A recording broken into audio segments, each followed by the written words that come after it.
ప్రభువు రాజుల రాజు ప్రతివాని మోకాలు వంగవలే. ప్రభు యేసు క్రీస్తే దేవుడని ప్రతివాని నాలుక ఓపవలే.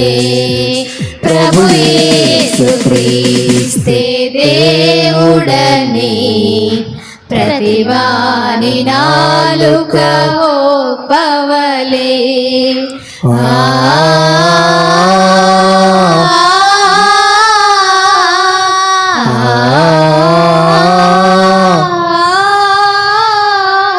దేవునికి మహిమ కలుగును గాక. ఇంతవరకు మనం దైవ ఆరాధన మన మధ్య ఉన్నటువంటి గౌరవనీయులు బాబు గారు దేవుని వాక్య పరిచర్యలో రాష్ట్రం అంతా వాడబడుచు యూట్యూబ్ ఛానల్లో గొప్ప సందేశాలు ఇస్తూ అనేక సంఘాలని బలపరుస్తూ ఆయన మంచి పరిచారకులుగా కొనసాగుతున్నటువంటి విధానాన్ని చూసినప్పుడు నేను మన సంఘానికి ఆయన్ని ఆహ్వానించడం జరిగింది. నా ఆహ్వానాన్ని మన్నించి మన మధ్యలోకి ఆయన వచ్చారు. నెల రోజుల ముందే నేను ఆయన్ని అడిగాను. నెల రోజుల ముందే నేను ఆయన కాల్ సీట్లు బుక్ చేసుకున్నాను. ఎందుకంటే ఆయన మన మధ్యలోకి రావాలని ఆశతో నేను చెప్తానే ఉన్నాను మన వాళ్ళందరికీ కూడా.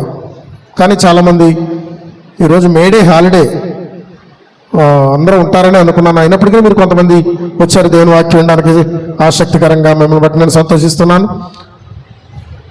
దేవదేవుడు మన మధ్యలోకి తీసుకొచ్చిన దైవజనులు దేవుని ఆత్మచేత నింపబడి మనకు అందించే సందేశం మనకెంతో ఆత్మీయంగా మేలుకరంగా ఉండి మన ఆత్మీయ జీవితాలకి దీవెనకరంగా, మన కుటుంబాలకి దీవెనకరంగా ఉండినట్లు ఆయన మన మధ్యలో బోధిస్తున్నటువంటి ప్రతి అంశం కూడా మనం గ్రహించి దాన్ని మన మనస్సులో ముద్రించుకుని దాని ప్రకారంగా జీవించగలిగినట్లు దేవుడు కృపా సహాయం దయచేయను గాక.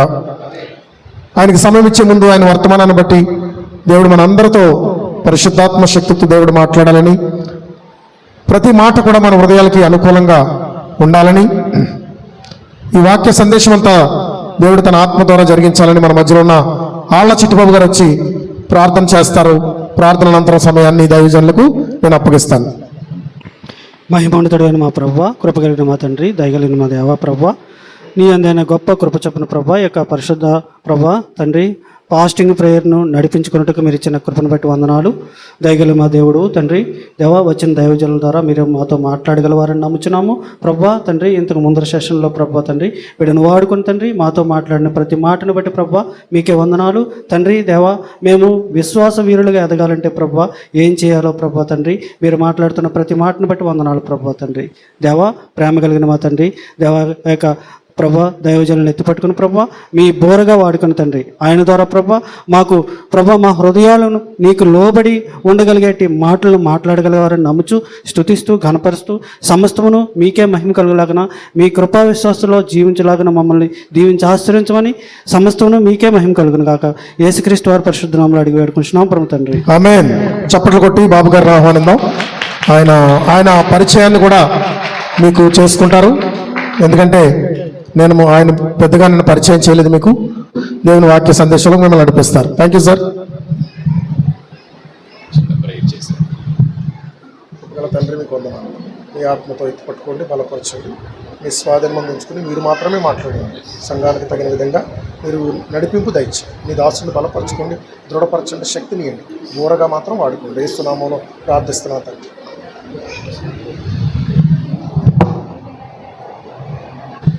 మంచిది ప్రియులారా, చాలా సంతోషం.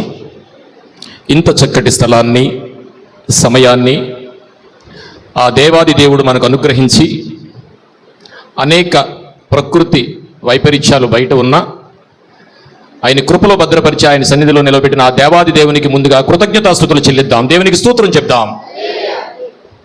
ఎందుకంటే ఒకరోజు మనిషి బ్రతికి బట్ట కట్టాడు అంటే కేవలం ఆయన కృప తప్ప మరేమీ కాదు ప్రియులారా. సో ఈరోజు మనం ఇక్కడ ఆయన సన్నిధిలో ఉన్నామంటే ఒక సజీవ సాక్ష్యం. దేవునికి మహిమ కలుగును గాక. పాస్టర్ గారు నా గురించి చెప్పారు. పరిచయం చేసుకోమని. పరిచయం కంటే ముందు వాక్యంలోకి వెళదాం.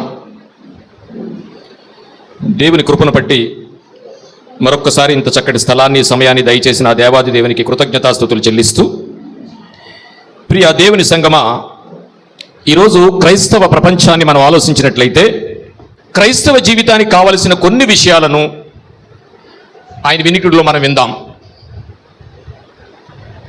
క్రైస్తవ ప్రపంచానికి లేకపోతే క్రైస్తవ లోకానికి తెలియాల్సింది కొన్ని క్యారెక్టర్స్ ఉన్నాయి. ఆ క్యారెక్టర్స్ తెలియకపోతే మనకి మనం నడుపుతున్న ఈ క్రైస్తవ జీవితానికి ఒక అర్థం లేకుండా ఉంటుంది. ఒక 5 పిల్లర్స్గా మీకు చూపించాలని నేను ఆశపడుతున్నాను. ముఖ్యంగా ఈ క్రైస్తవ జీవితాన్ని కనిపించడానికి, గడపడానికి మనకు కావాల్సింది ఏంటంటే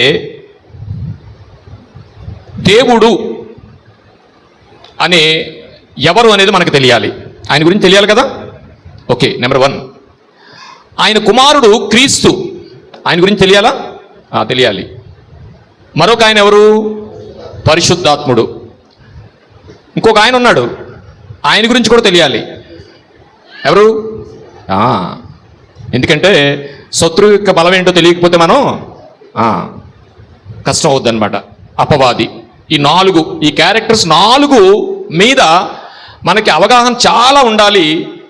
కానీ ఈ మధ్యకాలంలో అవగాహన లేనిది ఏంటంటే అసలైన ఆయన వదిలేశారు, పరిశుద్ధాత్ముడిని.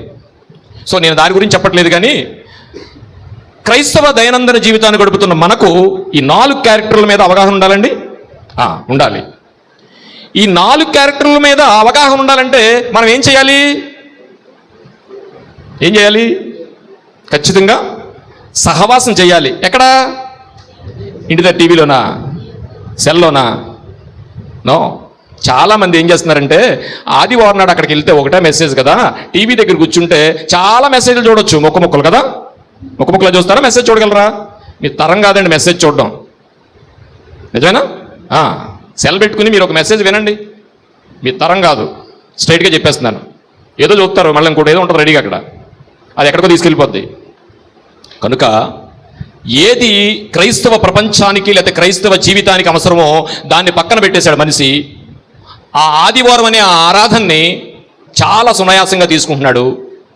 ఈరోజు నేనేం చెప్పాలనుకుంటానంటే 4 క్యారెక్టర్లు తెలియకపోతే ఎంత ప్రమాదమో. ఆ 4 క్యారెక్టర్ల గురించి తెలియడానికి నువ్వు ఎక్కడికి వెళ్ళాలి? సహవాసానికి వెళ్ళాలి. అందరూ ఉపవాసం ఉన్నట్టున్నారు కదా, ఉపవాసం ఉన్నారు కదా. పాత ప్రశ్నే కానీ మళ్ళీ అడుగుతున్నాను, ఉపవాసం అంటే ఏంటండి?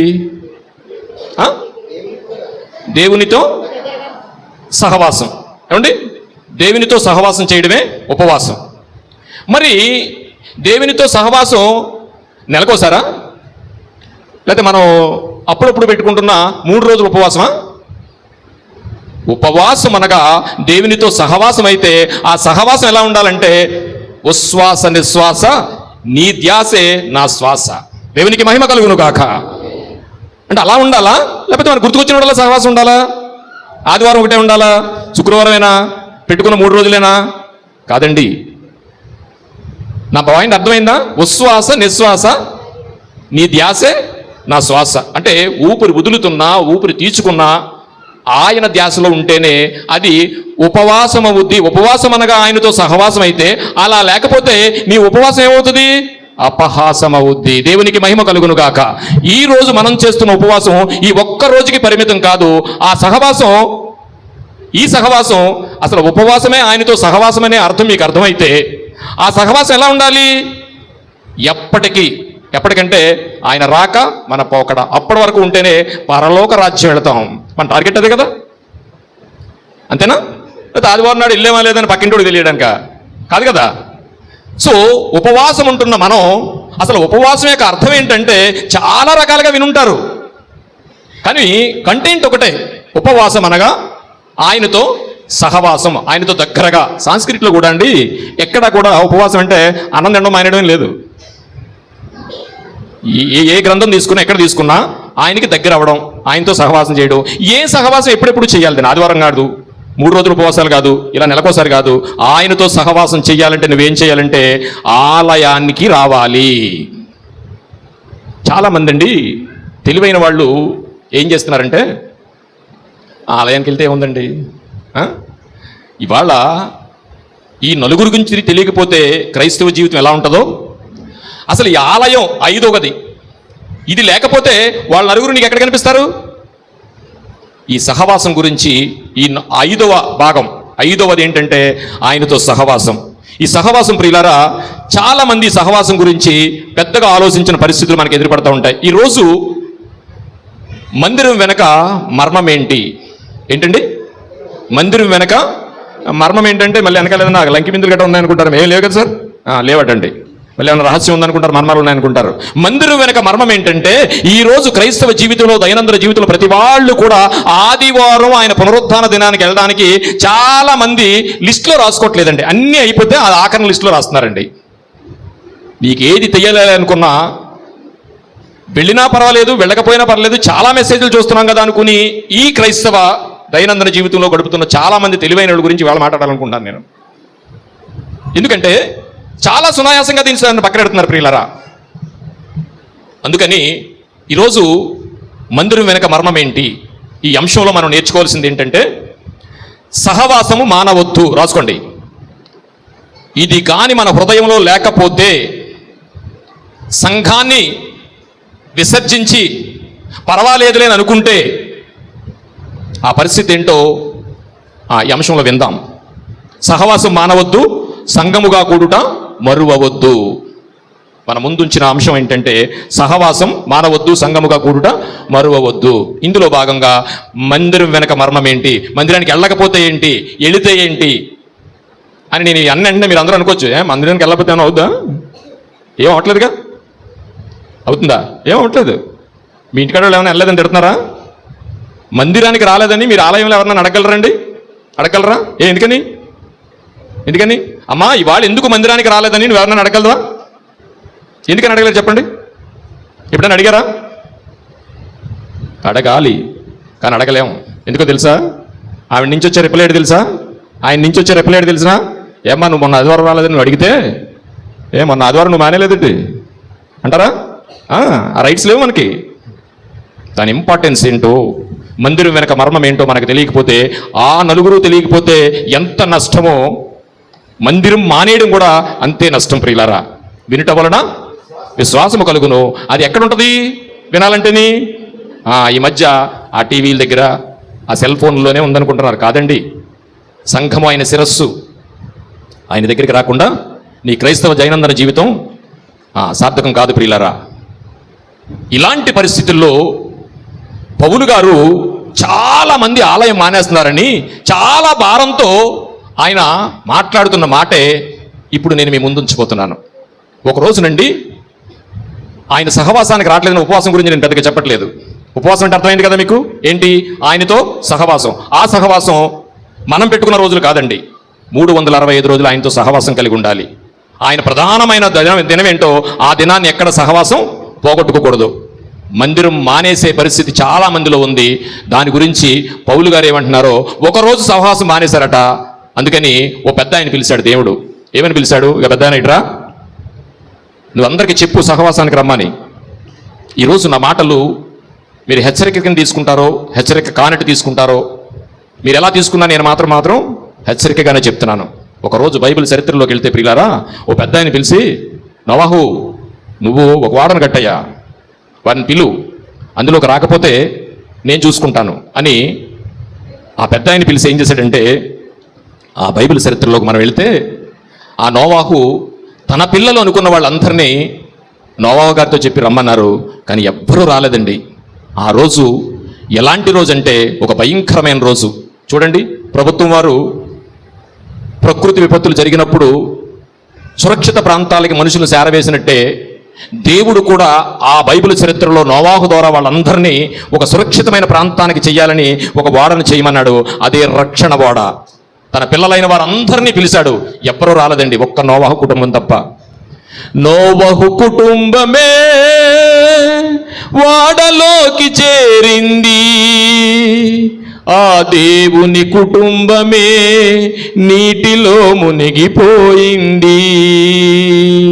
నోబహు కుటుంబమే వాడలోకి చేరింది, ఆ దేవుని కుటుంబమే నీటిలో మునిగిపోయింది. జంతువులే పక్షులే జీవరాశులే చేరిపోయాయి, తన పిల్లలే ఎంత పిలిచినా వారు రారని తెలిసిపోయింది. దేవుడు ఎంత పిలిచిన వాళ్ళు రాలేదండి. కానీ నోవహు కుటుంబం ఓడలోకి చేరింది, రక్షణ అనే ఓడలోకి. తన పిల్లలైన వారందరూ జలంలో కొట్టుకుపోయారు ప్రియులారా. అలాంటి సహవాసానికి రాలేదు. అది ఎందులో ఉన్నది ఏంటి తెలిసిన? దేవుని సహవాసానికి రాలేదు. వాళ్ళ ఉపవాసం ఏమైంది? అపహాసంగా మారిపోయింది. ఈరోజు నువ్వుంటున్న ఈరోజు ఉపవాసం అది దేవునితో సహవాసం కాకపోతే అపహాసం అయిపోద్ది ప్రియులారా. నీ ఉపవాసం అపహాసం అవ్వకుండా ఉండాలంటే దేవునితో సహవాసం మానకూడదండి. అందుకనే హెబ్రీ పట్టణంలో పౌలు గారు చాలా భారంగా మాట్లాడుతున్నారండి. హెబ్రీ పత్రిక 10వ అధ్యాయము 24వ వచనం. కొందరు మానుకొనుచున్నట్లుగా సమాజముగా కూడుట మానక ఒకరినొకడు హెచ్చరించుచు ఆ దినము సమీపించడం మీరు చూచిన కొలది. ఏ దినము? ఒక దినం ఒకటి ఉంది, లాస్ట్ డే. ఆ లాస్ట్ డే దగ్గర అయ్యే కొలది మనం ఎలా ఉండాలట? మరీ ఎక్కువగా ఉండాలట. కానీ ఇప్పుడు బాప్తిసం తీసుకున్నది ఇప్పుడు అలా లేదుగా, పరుగు మధ్యలో ఆగిపోయింది. ఆయన ఏం చెప్తున్నాడంటే, నువ్వు బాప్తిసం తీసుకున్న రోజు నుంచి ఈ రోజు వరకు నీ పరుగు రోజుకు 1 కిలోమీటర్ పెరగాలట. మరీ ఎక్కువగా. కానీ చల్లారిపోయిందేమో. చల్లారిపోద్ది సహవాసం లేకపోతే. చదవండి. ఆ దినమును సమీపించుట మీరు చూసిన కొలది మరీ ఎక్కువగా అలాగు చేయుచు ప్రేమ చూపుటకును సత్కార్యములు చేయుటకును ఒకనినొకడు పురుకొల్పవలెనని ఆలోచింతుము. ఏమండి? ప్రేమ చూపుటకును. ఆ ప్రేమ చూపడానికి ఎక్కడ ఉంటాడు నీ సహోదరుడు? ఇంటి దగ్గర? టీవీలోనా? సెల్ దగ్గర ఉంటాడా? నువ్వు ప్రేమ చూపాలి అని రాశాడు అంటే ఆ ప్రేమ చూసే సహోదరుడు ఎక్కడుంటాడు? నీ ఇంట్లో నీ పిల్లలు ఎప్పుడు ఉంటారు, నీ భార్య ఎప్పుడు ఉంటుంది, నీ భర్త ఎప్పుడు ఉంటాడు. కానీ ఆయన ఆజ్ఞ ఉంది, ప్రేమ చూపుటకు నువ్వు ఎక్కడికి వెళ్ళాలి? సహవాసానికి రావాలి, అనగా సంఘానికి రావాలి. అనగా ఈ భూమి మీద పరలోక రాజ్యమే సంఘము. దేవునికి మహిమ కలుగును గాక. సంఘానికి మరో పేరేంటి తెలుసండి? పరలోక రాజ్యము. పరలోక రాజ్యం ఎప్పుడన్నా అవసరమైతే చెప్తాను. పరలోకం వేరు, పరలోక రాజ్యం వేరు ప్రియులారా. దానికి దీనికి చాలా తేడా ఉంది. మరోసారి మాట్లాడుకుందాం. మనం పరలోక రాజ్యంలో చేరిన తర్వాత ఆ పరలోక రాజ్యాన్ని మనం విసర్జిస్తున్నామేమో. నీ ఉపవాసం అపహాసంగా మారాలంటే దేవునితో సహవాసం కలిగి ఉండాలి. అంత భారంగా పౌలు గారు పోటుకేసి హెబ్రీ పట్టణానికి ఎందుకు చెప్తున్నాడంటే, ఇదిగో చాలా మంది మానేస్తున్నారంట, కొందరు మానుకొనుచున్నట్లుగా అంటున్నాడు. ఏంట భారం? ఎందుకని మానేస్తున్నారు అనేది మనం ఆలోచిద్దాం ప్రియులారా. చదవబడిన వాక్యాన్ని బట్టి చిన్న ప్రార్థన చేసుకుందాం. మహోన్నతుడును మహాపరిశుద్ధుడు అయిన మా పరలోకపు తండ్రి, ఇదిగో నాయనా, ఈ మధ్యాహ్న కాల సమయంలో నీ పిల్లలందరూ ఉపవాసంతో నీ సన్నిధికి వచ్చారు నాయన. ఈరోజు అల్పుడనైన నన్ను నిలబెట్టి మాట్లాడుచుండగా చెబుతున్న నా మాటలలో నా సొంత ఆలోచన కానీ సొంత జ్ఞానము కానీ లేకుండా తండ్రి, నా నోటి బోరగా మీరు కృప చూపి పిల్లలతో మాట్లాడండి నాయన. చెబుతున్న నాకు, వింటున్న నీ పిల్లలకు నీ కుమారుడు పరిశుద్ధాత్మ సహాయాన్ని మాకు దయచేసి ఈరోజు ఖచ్చితంగా నీ పిల్లలు ఒక విషయాన్ని నేర్చుకోవాలి. అది నిన్ను చేర్చే మార్గమై ఉండాలి నాయన. ఇంతవరకు మాకు ఆ విషయం తెలియలేదేమో, ఈరోజు మాతో సూటిగా మాట్లాడండి నాయన. నీ సహవాసం మానేసి మేము ఎన్నో నాయన అనైతిక పరిస్థితుల్లోకి వెళ్ళిపోతున్నామేమో, ఈరోజు మీరు మాతో సూటిగా మాట్లాడి చెబుతున్న నాకు, వింటున్న నీ పిల్లలకు సమయోచితమైన జ్ఞానాన్ని దయచేయమని ఈ చిన్న ప్రార్థన యేసు వారి ప్రశస్తమైన నామములో మిక్కిలి వినయంతో బ్రతిమలాడి వేడుకొనుచున్నాము తండ్రి, ఆమేన్. ప్రియ దేవుని సంగమా, పౌలు గారు చాలా భారంగా హెబ్రీ పట్టణంతో మాట్లాడుతున్న మాట ఏంటంటే, ఇదిగో చాలా మంది మానేస్తున్నారట. ఈ పునరుద్ధాన దినం ఆదివారం ఏంటండి? పునరుద్ధాన దినం. ఈ పునరుద్ధాన దినం గురించి ఎంతమంది దాని మీద అవగాహన కలిగి ఉన్నారు, ఎంతమంది ఈ ఆదివారాన్ని అతి సునాయాసంగా విసర్జిస్తున్నారు అనేది ఎవరికి వాళ్ళకి విడిచిపెడుతున్నాడో అందరికీ తెలుసు. అయితే ఈ పునరుద్ధాన దినం ఏంటో తెలియాలంటే ఈ పునరుద్ధాన దినానికి సాదృశ్యకరమైన విశ్రాంతి దినానికి మనం వెళ్ళాలి. దేవునికి మహిమ కలుగును గాక. విశ్రాంతి దినం నుంచే ఈ పునరుద్ధాన దినం వచ్చింది. విశ్రాంతి దినానికి ముందు కొత్త నిబంధనకు ముందు ఏముందండి? పాత నిబంధన ఉంది. పాత నిబంధనలో ఏముంది? విశ్రాంతి దినం ఉంది. ఈ విశ్రాంతి దినాన్ని పాత నిబంధనలో విశ్రాంతి దినమే ఇప్పుడు మనకున్న కొత్త నిబంధనలో పునరుత్థాన దినం. అయితే యేసుప్రభు వారు, నేను ఒక ప్రశ్న అడగాలనుకుంటున్నాను. యేసుప్రభు వారు కొత్త నిబంధన వాడా, పాత నిబంధన వాడా? ఏమండి? యేసుప్రభు వారు పాత నిబంధనకు కొత్త నిబంధనకు మధ్యవర్తి ప్రియులారా. మరి ఆయన విశ్రాంతి దినాన్ని ఆచరించాడా? నిర్గమాకాండము అంటే నేనేం చెప్పబోతున్నానంటే, ఈ ఆదివారం ఆలయానికి చాలా మంది మానేస్తున్నారు. అందులో ఈ ఆదివారం పునరుత్థాన దినం.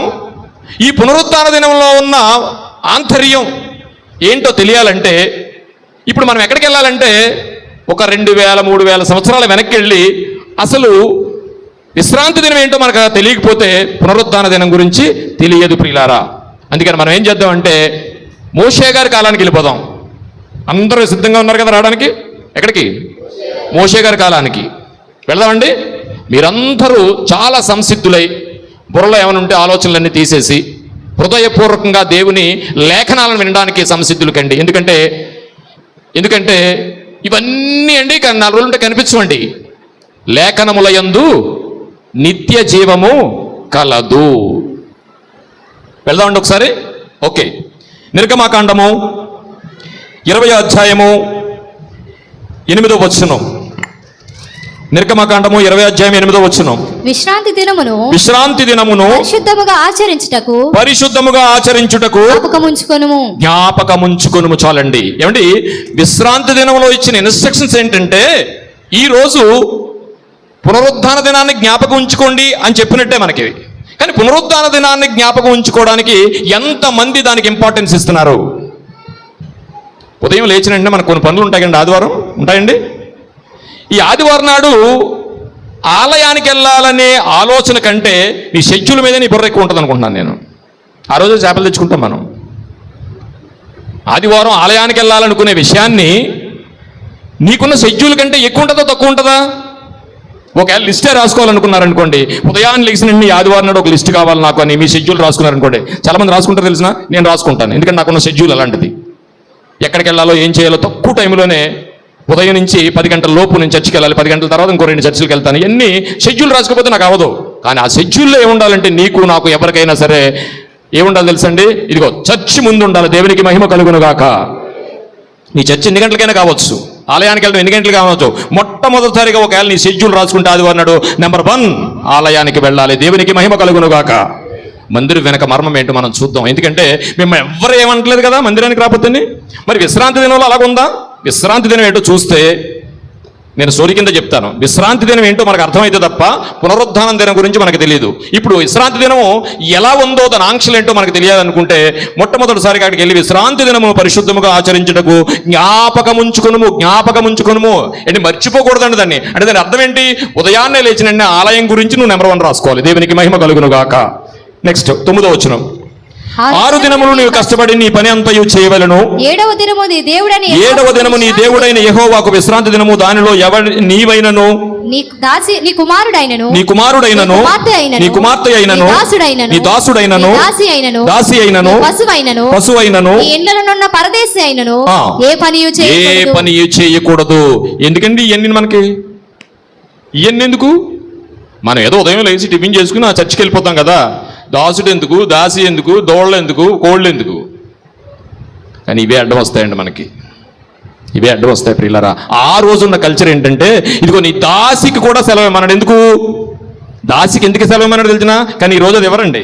నిజంగా మీ ఇంట్లో పనిచేసే ఆవిడ క్రిస్టియన్ అయ్యి ఉంటే సెలవు ఇవ్వగలరా మీరు? 2 గంటలు ఎక్కువ చేయించుకోవాలి. ఎందుకంటే మన షెడ్యూల్ మనకు ఉందిగా. ఆ రోజు ఎందుకు పెట్టాడంటే నువ్వు ఆలయానికి వెళ్తున్నావు కదా. ఎందుకు? దేవుణ్ణి ఆరాధించడానికి. నేను ఒక మాట అడుగుతాను, నీ వల్లే నీ పొరుగువాడిని ప్రేమించంటే అర్థం ఏంటండి? ఇదే. నువ్వు ఎందుకైతే ఆరాధనకి వెళ్తున్నావో ఆ ఆరాధన నీ పొరుగువాడికి కూడా ఆప్షన్ ఇవ్వాలి కదా. నీ వల్లే నీ పొరుగువాడిని మాట యందు ధర్మశాస్త్రం అంతయు ఇమిడి ఉన్నది. బైబిల్ అంతానంటండి నీ వలే నీ పొరుగువాన్ని ప్రేమించనే మాట యందు అంతా కలిసి ఉందటండి. ఇప్పుడు అది దాని గురించి. ఇకపోతే దూళ్ళకి సెలవు ఎందుకంటే దూళ్ళగాసి కూడా ఒకడు ఉంటాడు మనకి, వాడికి కూడా సెలవు ఇవ్వాలి.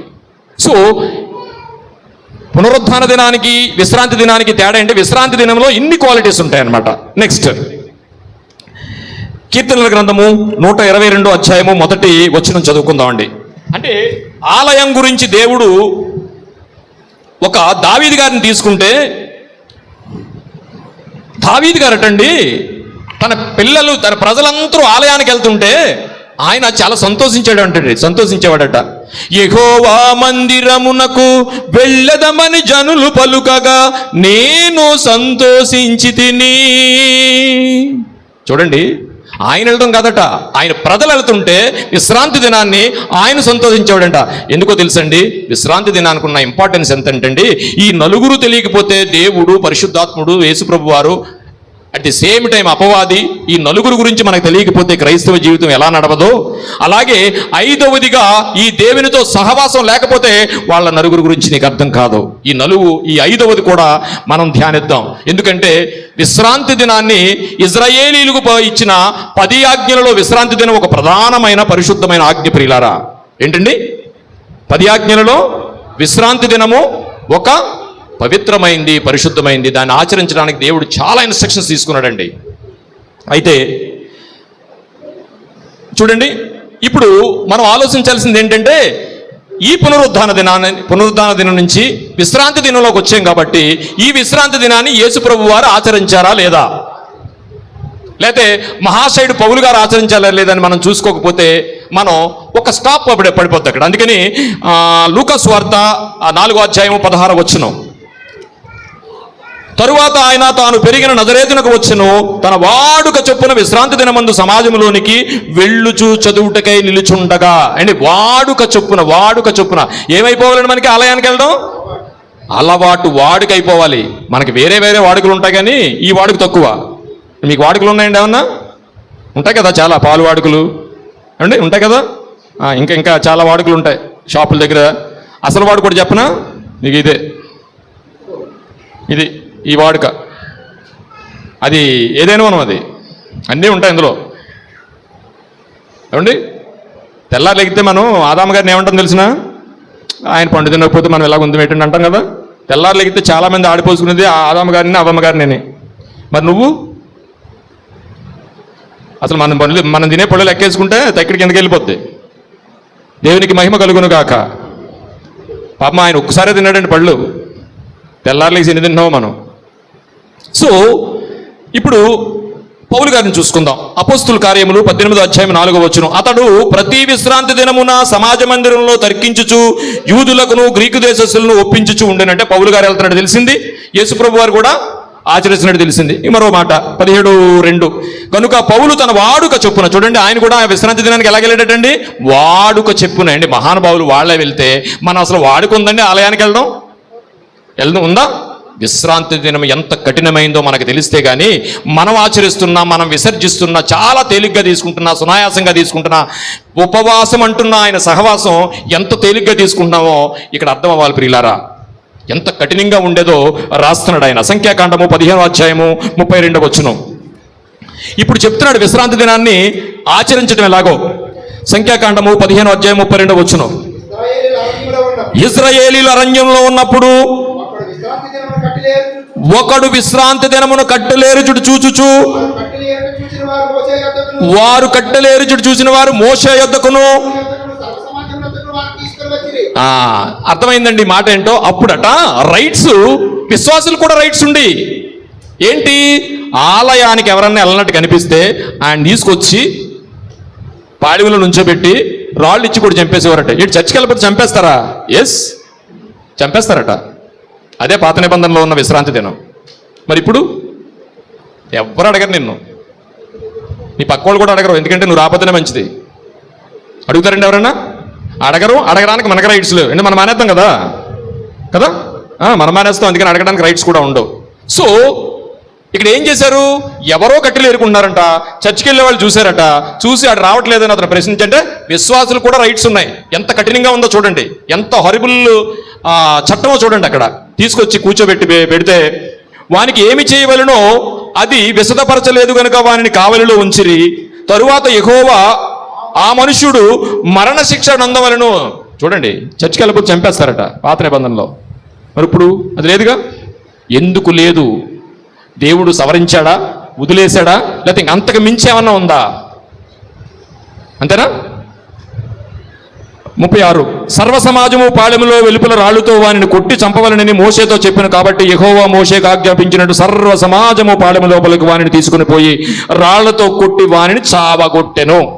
చంపారో లేదు తెలియదు కానీ చచ్చేటట్టు కొట్టారట.